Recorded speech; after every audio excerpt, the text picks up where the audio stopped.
What's up, it's Cinema Shogun here, and you know it's been a few days since that grotesque true crime YouTuber Zav Girl decided that she was going to sell photos of a deceased child. But I legit cannot get the feeling of disgust out of my system. Like it's this dirty feeling.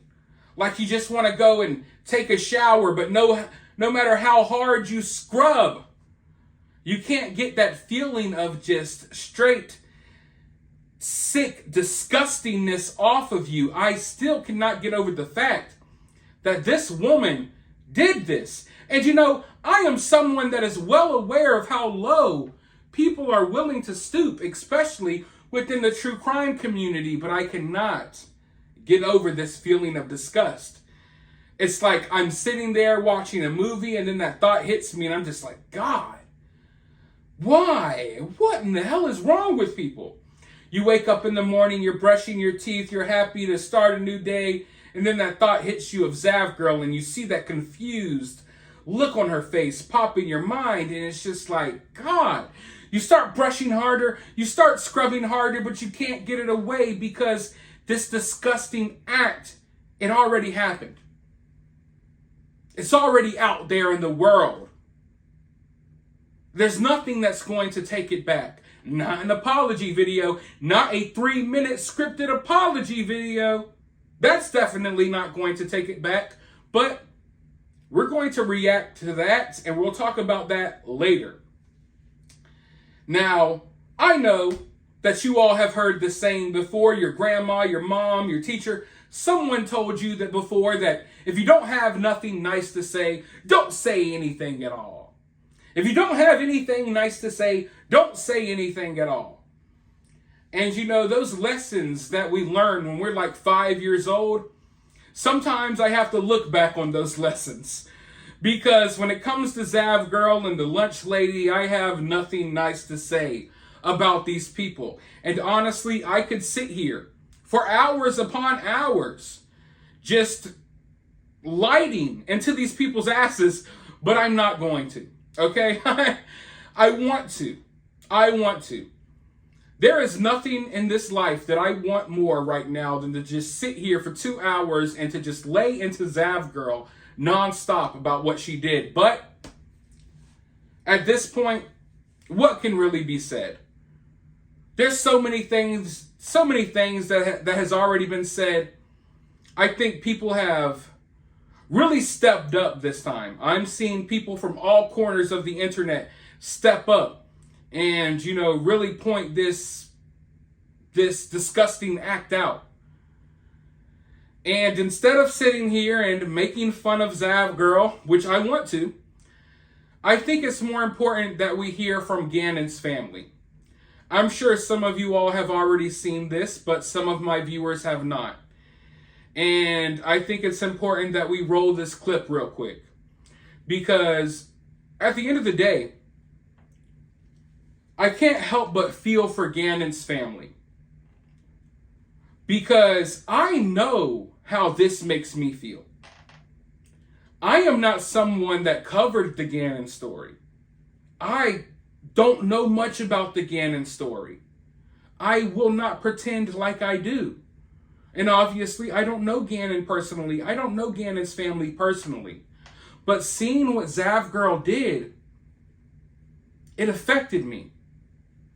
It really made me feel some type of way. And if Zav Girl managed to make me feel this disgusted, sad, and angry about what she did, then I cannot even begin to imagine what the family feels like. I'm not even someone that covered the case. And it has managed to make me feel disgusted for days on end, to the point that I'm just doing regular chores and stuff, watching TV, and it just keeps hitting me like, damn. There's people out here that are just capable of doing anything. So if it makes me feel that way, imagine how it makes Gannon's family feel. Just imagine. Think about how this made you feel. Regardless if you followed the Gannon story or you didn't, you can acknowledge that it made you feel some type of way when you found out what Zav Girl did. So imagine those emotions, those feelings that you're feeling amplified times 100,000. That's how the family's feeling right now. So instead of sitting here and listening to me, let's listen to what the family has to say. And then I'll be back with more thoughts. It is re-traumatizing. It's hard to, we just finished the trial just over 2 months ago, Brian, and now we're having to kind of relive some of this stuff and not being able to put it behind us. Yeah, and I think for me, like, what really pushed it over the edge was the charging the money. I mean, obviously posting it alone would be disgusting, but then charging money to see those photos, it's really, really just awful. The word I use to describe it is evil, Brian. In my opinion, it's just evil. Like the world got enough information from the trial to have every discussion they want to have. Why do we need to go have a freedom of information request and pay for this kind of information and then dishonor my son by putting these photos out there like that? I mean, the world got to see it. I don't know how well you followed it, but the only day I chose not to come to the trial was the day that they showed the autopsy photos. Now I feel like I can't even go on YouTube without the possibility of accidentally coming across these photos. Yeah, and I when we talked to the prosecutor last night, I mean, they made a special effort to make sure that those photos were not released on the live stream. In other trials that I've covered, they always do that. I mean, they just want the jurors to see them because that's part of, obviously, the legal process, but it's not the kind of thing that the public needs to see at all. Do you think you may take legal action? Is there anything that you can do to get these off the internet to sort of like protect your son?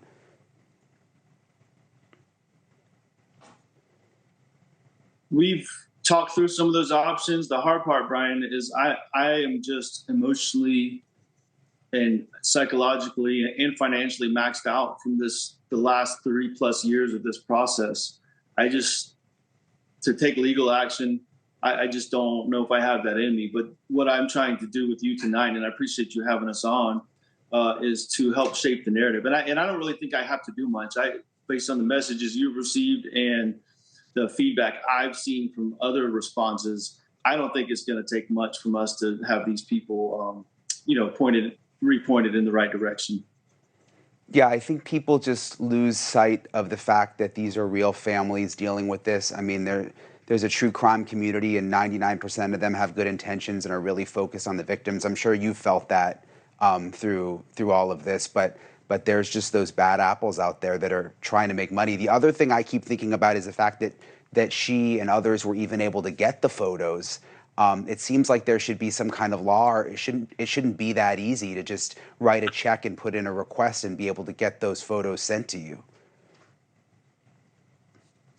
Yeah, once again, I think that's a question for a legal representative. I do believe in the freedom of information to a certain extent, but I think the problem from my perspective is you can't always control what someone with evil intentions will do, and that's what we have in this case here. So I don't know. I'm not a legal guy.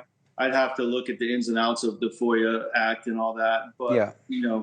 There is a lot of good that comes out of release of information. It's just in this instance, and having to bear this burden myself, it's hard to say this, but in this instance, someone has taken that and turned it into evil.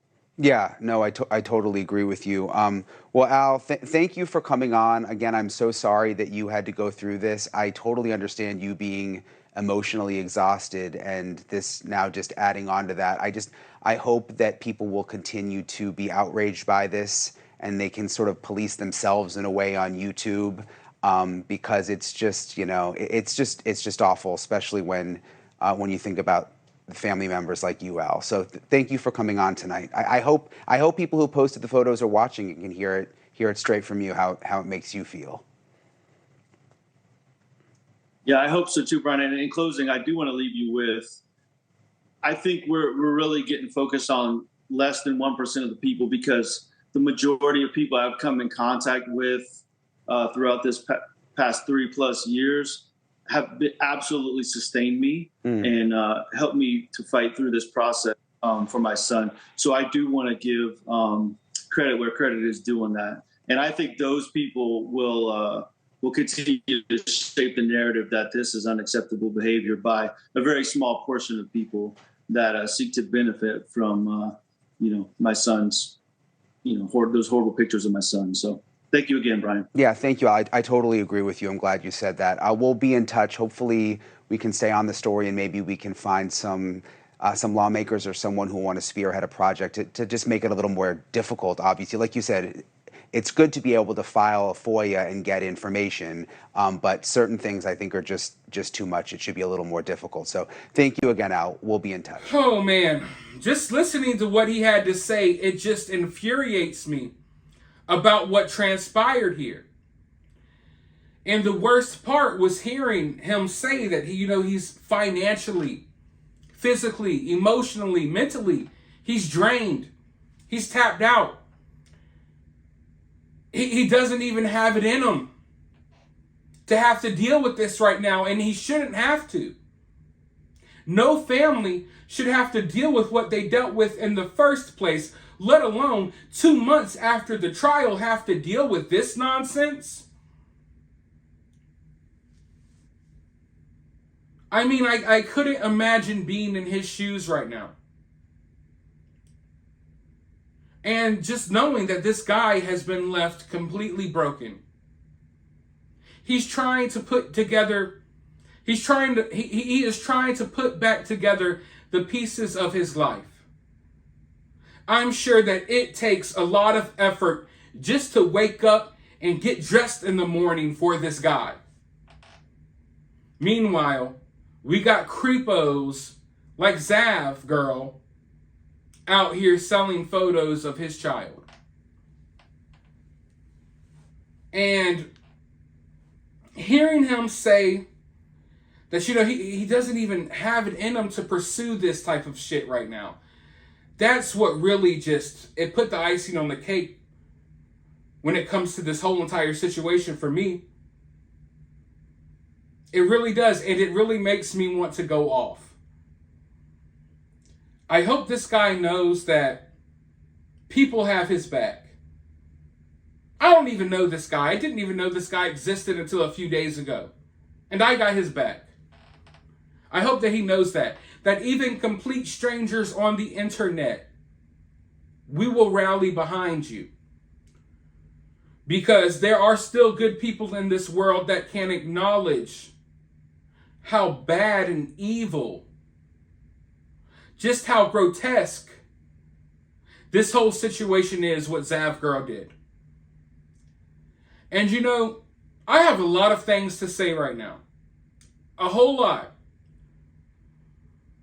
But in many ways, I kind of feel like it would be disrespectful for me to just sit here and cuss up a storm and go all in after listening to what this guy had to say. So instead, I'm going to be respectful. I'm just going to leave this video where it is. We heard from Gannon's family. And I guarantee you, the only takeaway that Zav Girl had from what Gannon's family had to say was that, I'm probably going to be okay now because they don't have the energy to come after me. That's the only takeaway Zav Girl had. Zav Girl doesn't care what she put this family through.